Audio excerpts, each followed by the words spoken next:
Assalomu alaykum hammaga.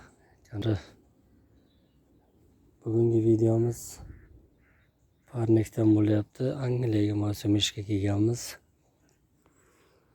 6 oylik ishga klubnikalarni yigib tayyorlab, endi mana bunday lentalarni qotirib chiqyapmiz. Mana shu lentalarni qotirsak,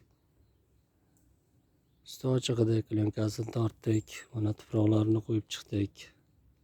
Ko'chat egildi, bir haftalar bo'lib qoldi endi. Gullab keyin mevaga kiradi. Nasib bo'lsa may oylariga, aprel oxirlariga terim boshlanadi deyapti. Ulardagi sistemasi, sug'orish sistemasida mana shu tomchilatib sug'orish ekan. Hamma minerallari, dorilari hammasi suv orqali beriladi ekan. Ustidan ham sepib chiqqan mana. Bu ana qo'shimcha o'zini moddalari bo'lsa kerak, dorilari. Kanalga obuna bo'ling, kommentariyaga yozib qo'yinglar, savollaringiz bo'ladigan bo'lsa. Ancha vaqtdan beri video yuklamayapman.